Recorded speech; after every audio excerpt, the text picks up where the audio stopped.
በአሶሳ ከተማ በቡድን በመደራጀት የንጥቂያ ወንጀል ሲፈጽሙና ከወንጀለኞቹ የተሰረቁ ዕቃን የሚገዙ ወንጀል ፈጻሚዎችን በቁጥጥር ስር በማዋል እያጣራ መሆኑን ፖሊስ አስታወቀ። ሰላም ጤና ይስጥልኝ። ይህ ኢትዮጵያን ዴይሊ ነው። ከመረጃዎቻችን ጋር አብራችሁን ቆዩ። በአሶሳ ከተማ በቡድን በመደራጀት የቅሚያ ወይም የንጥቂያ ወንጀል ሲፈጽሙና ከወንጀለኞቹ የተሰረቁ ዕቃን የሚገዙ ወንጀል ፈጻሚዎችን በቁጥጥር ስር በማዋል ምርመራ እያጣራ መሆኑን የአሶሳ ከተማ አስተዳደር ፖሊስ መምሪያ አስታውቋል። ከወንጀሉ ጋር ተያያዥነት ያላቸው 6 ግለሰቦች በቁጥጥር ስር አውሎ ሰርቀው ከሚያስቀምጡበት ግለሰብ 5 የአንገት ወርቅ ሐብል፣ 1 የወርቅ ብራስሌት፣ 9 የወርቅ ጆሮ ጌጥ፣ 10 የወርቅ ጣት ቀለበት፣ 9 ግራም ጥሬ ወርቅና በኪሳቸው 5660 ብር እንዲሁም ለወንጀል ድርጊት ሲጠቀሙበት የነበረ የተለያዩ የሎተሪ ቲኬትና የባህል ማደንዘዣ መድኃኒት ተገኝቶባቸዋል።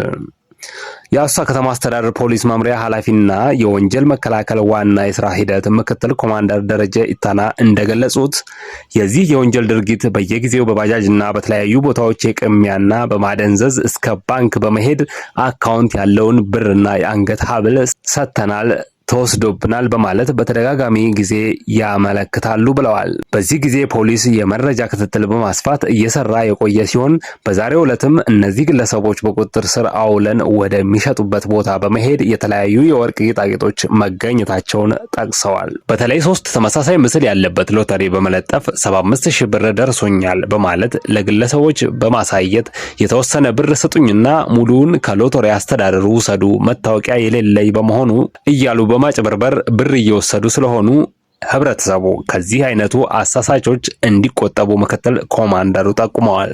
ፖሊስ የህብረተሰቡን መረጃ ተንተርሶ ባደረገው ጥናት መነሻ በማድረግ ተጠርጣሪዎችን ከቡድን ስምሪት ሰጭና ንብረት ተቀባይን በመያዝ ተገቢውን ምርመራ የማስፋት ተግባር እያከናወነ ሲሆን ቀሪና ባልተያዙት ላይም ፖሊስ ብርቱ ክትትል እያደረገ የሚገኝ በመሆኑ ህብረተሰቡም አጠራጣሪ ነገሮችን ሲያይ ለፖሊስ ጥቆማ እንዲሰጥ ምክትል ኮማንደር ደረጀ አሳስበዋል።